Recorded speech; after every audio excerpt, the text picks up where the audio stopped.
Agrisson. Et bien écoutez, aujourd'hui on se retrouve début février dans le potager, quasiment au printemps, mais on a quand même encore des boulots d'hiver à faire puisqu'il faut qu'on finisse de préparer le potager. On est très en retard. Là on a à peine préparé, je dirais, moins de la moitié de toutes les planches de culture qu'on a. Le problème c'est qu'en fait avec les pluies qu'il y a eu, c'est un problème, mais c'est vrai à la fois aussi un avantage. Ça va faire maintenant la 4e année qu'il pleut quand même pas mal l'hiver, donc ça nous sauve au niveau de l'irrigation pour l'été. D'un autre côté, en fait, on n'a pas le temps d'aller chercher du fumier. On s'embourbe, mais avec un tracteur, ce serait impossible. Et donc, là, on arrive quasiment mi-février, et donc on n'a même pas fait tout la moitié du potager. Là, eh bien, petite vidéo, on va dire intermédiaire, parce que c'est vrai que depuis, je suis plus trop content de vous faire des vidéos. Alors pourtant, je filme, j'ai 3-4 vidéos en tête, mais pas trop le temps de faire les montages, etc.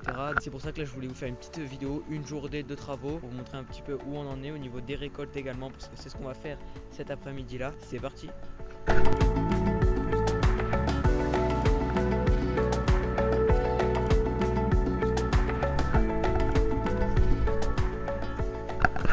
On va donc commencer cette vidéo sans plus tarder par de la récolte. Donc rappelez-vous, dans une vidéo, un récap automne et début d'hiver, j'avais récolté des choux, des très beaux choux d'ailleurs. Vous pouvez voir d'ailleurs ici les pieds, certains sont repartis. Ici en fait on avait déjà récolté un vieux chou, vous voyez le pied juste ici derrière, et là on a un petit chou ici.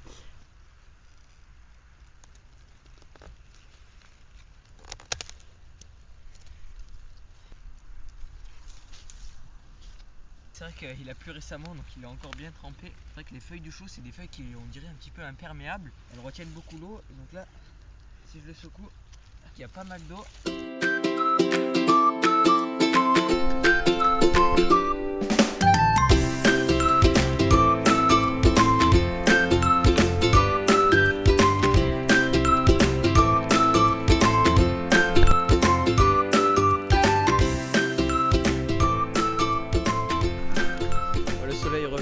Aujourd'hui ça va, il fait beau, on a de la chance, donc on va en profiter également pour continuer les récoltes avec ici les navets qui sont peu nombreux mais magnifiques. En fait j'avais planté mes navets le 15 août et c'est vrai que sur les sachets de graines il était indiqué du mois d'août au mois de septembre ou d'octobre il me semble, et j'avais semé les navets il y a 2 ou 3 ans en octobre, ils avaient très bien marché. L'année dernière j'avais replanté les navets vers le 15 août et ça avait pas trop bien marché, et là cette année je les ai replantés vers le 15 août avec la chaleur, en fait des petits insectes qui se développent et qui m'ont tout grignoté dès que ça a levé. Il y avait en fait 2 raies bien plantées de 2 variétés différentes, et en fait pourquoi certains ont survécu, parce qu'en fait il avait fait une pluie vers le 25 août à peu près, l'air s'est rafraîchi et ces bestioles là en fait elles ne sont pas revenues. La conclusion que j'en tire c'est qu'en fait il faudrait essayer de les semer un petit peu plus tardivement, ou alors quand il y a des pluies. C'est la théorie que j'en fais, peut-être que c'est pas vraiment quelque chose de vrai, mais en tout cas moi c'est ce que j'ai observé en 3 ans. Ah ben regardez, pour un premier c'est vraiment très joli.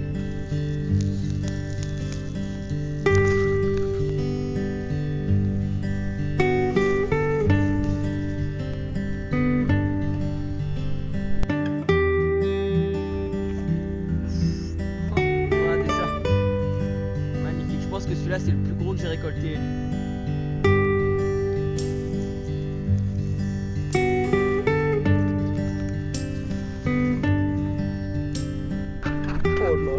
Regardez, c'est plutôt rigolo parce que là en fait on dirait 2 navets, une pousse à droite, une pousse à gauche.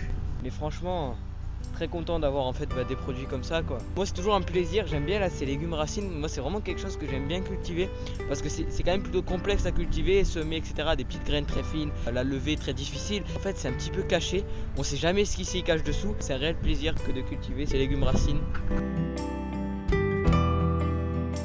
Donc ce que je vais faire c'est que je vais désherber ici les poireaux. Je les avais déjà taillés la semaine dernière pour éviter justement trop de verdure. Et le pied, regardez ici, voilà, le poireau bouge quand même pas mal. Je pense que je vais buter les poireaux, alors sauf que je les ai plantés tellement serrés qu'on peut pas les buter. Ici cette terre enrichie là, on va venir en rapporter entre chaque rang.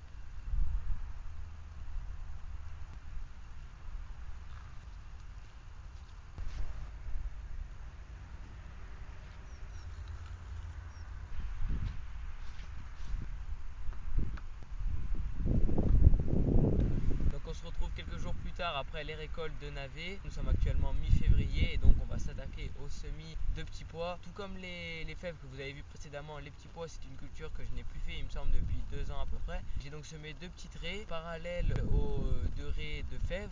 Voilà, c'est 2 cultures qui sont de la même famille, hein, ce sont des fabacées. L'avantage c'est que c'est une culture de printemps, donc on va dire vers mi-juin, début juillet on va normalement l'enlever. Et cette famille là, ça a la particularité de fixer l'azote qu'on retrouve dans l'air, hein. Ça va le fixer grâce à des bactéries etc. Dans le sol, donc ça va nous enrichir le sol en azote. Cette culture là aura office d'engrais.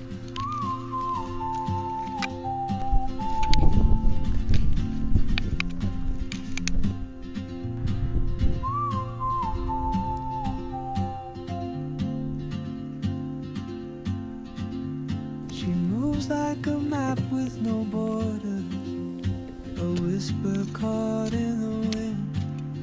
I see her boots at the corner cafe with a notebook and a grin. Et bien écoutez, on va terminer cette petite vidéo là par enlever la partie des aubergines que je n'ai toujours pas touché depuis quelques mois malheureusement. Après, normalement les vidéos vont recommencer à arriver. C'est vrai que là je me suis un petit peu arrêté depuis quelques mois. Mais en tout cas, j'espère que cette vidéo encore une fois vous a plu. N'hésitez pas à commenter sur vos différentes expériences. N'hésitez pas aussi à aimer la vidéo et à vous abonner. C'était Agrisson et à une prochaine. Ciao.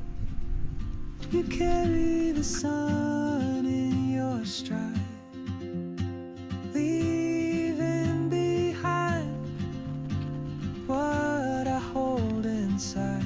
If I don't ask your name today,